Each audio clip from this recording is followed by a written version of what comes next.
ঈশ্বরের আপন দেশ ভারতের দক্ষিণ পশ্চিম কোণে অবস্থিত কেরল রাজ্যকে সারা বিশ্বে ঈশ্বরের আপন দেশ নামে ডাকা হয়। কিন্তু কেন এই বিশেষণ? এই নামের পেছনের কারণ কি থাকতে পারে? কেরলের প্রাকৃতিক সৌন্দর্য সত্যিই মনোমুগ্ধকর। এখানে রয়েছে সবুজে মোড়া পাহাড়, ঘন বনভূমি আর সমুদ্রের সাথে মিলিত অসংখ্য ব্যাকওয়াটার। স্থানীয় মানুষদের মতে এই অপরূপ প্রাকৃতিক পরিবেশকে দেখে সত্যিই মনে হয় যেন ঈশ্বর নিজ হাতে এই রাজ্যকে গড়ে তুলেছেন। তাই কেরলকে ঈশ্বরের আপন দেশ বলে ডাকা হয়। কেরল কেবল প্রাকৃতিক সৌন্দর্যই নয়, বরং এর ধর্মীয় ও সাংস্কৃতিক ঐতিহ্যও বিখ্যাত। এখানে রয়েছে অসংখ্য প্রাচীন মন্দির, যেগুলি যুগ যুগ ধরে পূজা অর্চনার কেন্দ্র হয়ে আছে। পদ্মনাভ স্বামী মন্দির, গুরু আয়ুর মন্দির এবং সাবারিমালা মন্দির এই ধর্মীয় ঐতিহ্যের উজ্জ্বল উদাহরণ। হাজার হাজার ভক্ত প্রতিদিন এই মন্দিরগুলিতে আসেন, যেন ঈশ্বরের আপন দেশে তাদের প্রার্থনা পৌঁছে যায়।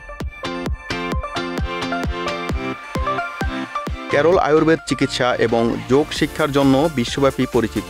এই অঞ্চলের আয়ুর্বেদিক চিকিৎসা পদ্ধতি এবং যোগ শিক্ষা পর্যটকদের কাছে বিশেষভাবে আকর্ষণীয়। হাজার বছরের পুরনো আয়ুর্বেদ চিকিৎসা আজও কেরলের প্রতিটি কোণায় জীবন্ত।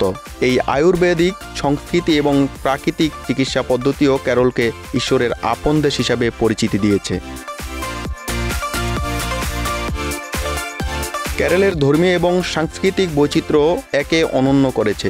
ওনামালাই উৎসব, থিরিসুর পুরম, ওনাম এবং বোট রেসের মতো নানা উৎসব কেরলের সংস্কৃতিকে সমৃদ্ধ করেছে।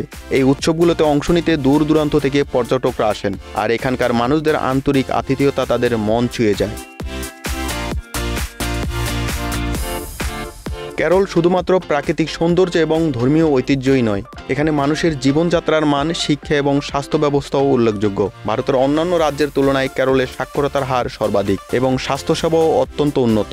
পরিবেশ সচেতনতা এবং সবুজায়ন প্রচেষ্টা কেরলকে অন্যদের থেকে আলাদা করেছে।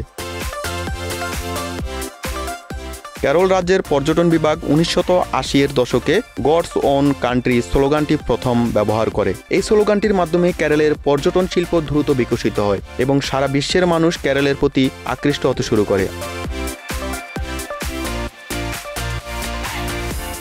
প্রাকৃতিক সৌন্দর্য, ধর্মীয় ঐতিহ্য, আয়ুর্বেদ এবং সমৃদ্ধ সাংস্কৃতিক বৈচিত্র্য সব মিলিয়ে কেরলকে ঈশ্বরের আপন দেশ হিসাবে পরিচিত করেছে। এজন্য প্রকৃতি, ইতিহাস এবং সংস্কৃতির এক অপূর্ব মিলনস্থল, যা প্রত্যেককে মুগ্ধ করে।